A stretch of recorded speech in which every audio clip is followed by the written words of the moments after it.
Good morning students. Last lecture में हमने Britain में जो इंडस्ट्रियल रिवॉल्यूशन हुआ था इसके बारे में जाना, जिसमें हमने दो इन्वेंशंस पढ़े थे ब्रिटेन में टेक्सटाइल इंडस्ट्री से रिलेटेड। जो एक था स्पिनिंग जेनी और जो स्टीम इंजन के इन्वेंशन की वजह से जो ब्रिटेन में जो इंडस्ट्रियल रिवॉल्यूशन हुआ था इसके बारे में जाना था। इसके साथ साथ उन्होंने हमारे जो कुछ फैब्रिक्स थे उसको उन्होंने बैन कर दिया, लाइक द कैलिको एक्ट जो लगाया था, जिससे जो फैब्रिक था कैलिको उसको ब्रिटेन में पूरी तरीके से बैन कर दिया गया था। Okay, so now today we will study about the manufacturing of hand woven clothes कि ये एक्चुअली मैन्युफैक्चरिंग होती कैसे है in the ancient time. Okay, in fact आज भी कुछ जगहें ऐसी हैं जहां पर हाथों से ही मैन्युफैक्चर किया जाता है, जहां पर मिल्स या फिर फैक्ट्रीज में टेक्सटाइल को मैन्युफैक्चर नहीं किया जाता। So the process of making hand woven cloth involves the following step. Okay, ये बेसिकली 4 या 5 स्टेप में कंप्लीट होता है। The first one is the thread और the yarn was spun on the charkha and rolled on the takli. Okay, basically जो चरखा आपने देखा रहता है इसमें बेसिकली थ्रेड या फिर यार्न को बुना जाता है, जिससे कि हमारा जो एक्चुअल जो पोर्शन होता है, जिससे कि मतलब जो हमारा थ्रेड होता है जो बेसिकली एक कॉटन से यार्न बनता है और उस यार्न को हम लोग थ्रेड में कन्वर्ट करते हैं। वो किससे करते हैं? चरखे से। Okay, so basically spinning was mostly done by woman, और ये जो टेक्निक है बेसिकली इसमें जो हाउस होल्ड जो वुमेन्स होती थी वो हेल्प करती थी। जितना भी स्पिनिंग चरखे पे काम करने वाला पोर्शन होता था वो औरतें करती थी। ओके, यहाँ पर आपने अगर गांधी जी का चरखा देखा होगा कभी आपने, तो बेसिकली वो इसी काम में आता है, वो जो यार्न को थ्रेड में कन्वर्ट करता है। अब होता क्या है इसके बाद जो सेकंड पोर्शन जो जाता है उससे हम बोलते हैं उसको रंगरेज के पास भेजते हैं वो थ्रेड। बेसिकली इनका काम क्या होता है कि वो जितने भी थ्रेड होते हैं उनको कलर करना, ताकि वीवर्स को एक कलरफुल थ्रेड्स मिल जाए। आपको तो वेरियस कलर्स है, लाइक ब्लैक हो गया, ऑरेंज हो गया, तो इनको बेसिकली डाइंग करना पड़ता है। हम इंग्लिश में उस प्रोसेस को डाइंग बोलते हैं, मतलब रंगना।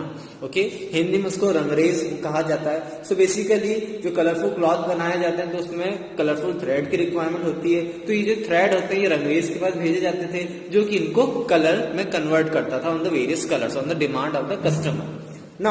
जो भी टेक्सटाइल जो मैन्युफैक्चरर थे उनकी डिमांड पे वो कन्वर्ट करते थे। Now the next step was to weave the cloth on a loom, weaving usually done by man.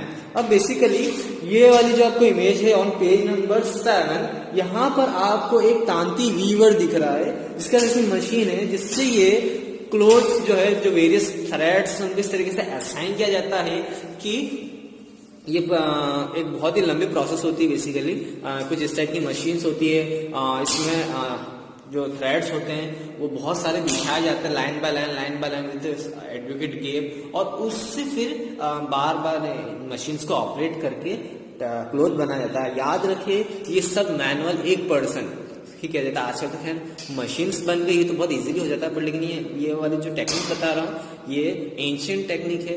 आज भी in the north eastern part of India वहां पर ये टेक्निक आज भी यूज की जाती है। सेम टेक्निक कुछ इस टाइप का सेटअप होता है, जिसमें वो 2 से 3 इनके पास नीडल्स होती हैं, फिर उससे एक एक लेयर को बुना जाता है, फिर उससे कपड़ा रेडी होता है। Okay, the next step was to weave the cloth on a loom, weaving was usually done by men, और ये ज्यादातर मैन करते थे। Okay, now from getting the cloth printed weavers went to chhipigars who were specialised in the block printing. इसके बाद एक बार जो पूरा जो कपड़ा थ्रेड है वो अब कपड़े में कन्वर्ट हो गया, फिर उस कपड़े को कहाँ ले जाया जाता था? छिपी गर्ल्स के पास। ये छिपी गर्ल्स एक ऐसा पर्सन होता था जो कि पैटर्न जो होते थे उसको वो पेस्ट करता था या प्रिंट करता था। तो बेसिकली क्या होता था, पहले कोई भी पैटर्न को अगर पेस्ट करना होता था तो उसके अलग अलग ब्लॉक्स, सांचे बनाए रखते थे।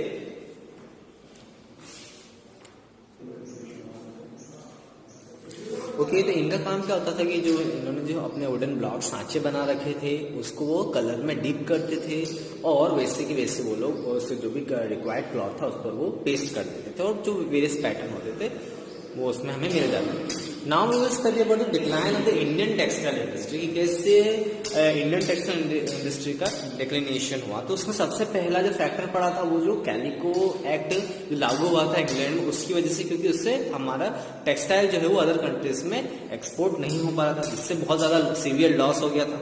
ओके, और इसके अलावा भी और भी अदर फैक्टर्स है, इनके बारे में हम जानते हैं। नाउ फैक्ट्री में British textile give stiff competition to Indian textile in both American and European market. अब जो फैक्ट्री में से जो टेक्सटाइल बन रहा था ब्रिटेन का, वो मार्केट में बहुत ज्यादा कंपटीशन दे रहा था इंडियन टेक्सटाइल को। एक कारण ये, दूसरा कारण it became very difficult to export Indian textile to England due to imposition of very heavy import duties. इसके साथ साथ ब्रिटिशर्स ने क्या करा, जो इंडियन टेक्सटाइल थे उन पर जो ड्यूटीज होती है, लाइक जो टैक्स होता है, वो ज्यादा बढ़ा दिया। अगर आपको अदर कंट्रीज में आपको अपना गुड्स पहुंचाना है, अपना आपको टेक्सटाइल दूसरी कंट्रीज में पहुंचाना, तो उसके लिए आपको बहुत ज्यादा हाई अमाउंट ऑफ टैक्स पे करना पड़ेगा, तभी आपका टेक्सटाइल वहां तक पहुंचेगा। तो एक कारण ये भी था।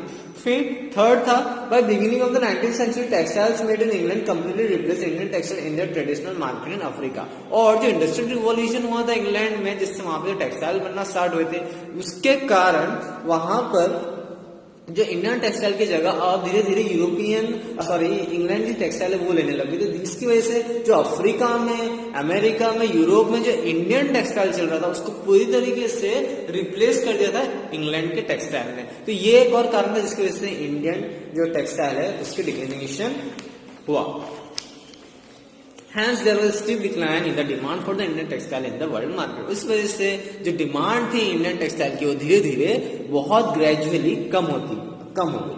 Now Indian weavers lost their customers in India too. अब नुकसान एक और चीज इसका हुआ कि जो इंडियन वीवर्स है उन्होंने अपने कस्टमर विद इन इंडिया में भी गवा दिए थे। By the 1830s Indian markets were flooded with cheap cotton cloth made in British factories.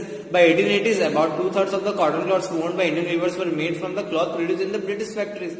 अब मोर ओवर एक और चीज ये नुकसान हुई, जो हमारे इंडियन वीवर्स थे वो उनके जो क्लॉथ्स जो थे, एक तो उन्होंने इंडियन कस्टमर्स में उन्होंने खो दिया। उसका कारण क्या था कि जो ब्रिटिशर्स ने यहाँ पर भी अपनी खुद की टेक्सटाइल इंडस्ट्री डेवलप कर ली और यहाँ पर खुद अपने टेक्सटाइल, अपने जो प्रोडक्ट्स है वो इंडिया में सेल करने लगा। तो हुआ क्या कि ऑलमोस्ट 70 to 80% जो हमारे जो कस्टमर्स थे वो कौन सा टेक्सटाइल्स अपनाने लग गए, ब्रिटिशर्स का टेक्सटाइल अपनाने लगे। एज ए रिजल्ट जो हमारे जो इंडियन टेक्सटाइल वीवर्स थे उनको बहुत नुकसान हुआ, बिकॉज विद इन इंडिया ही हम इंडियंस ने ही ब्रिटिश इंग्लैंड के टेक्सटाइल्स को खरीदना स्टार्ट कर दिया। एज ए रिजल्ट जो हमारी कॉटन टेक्सटाइल इंडस्ट्रीज थी वो पूरी तरीके से तबाह हो गई, यानी पूरी तरीके से बहुत बड़ा सेटबैक लगा। ओके, आज के लिए इतना ही। नेक्स्ट लेक्चर में इसके आगे कंटिन्यू करूंगा।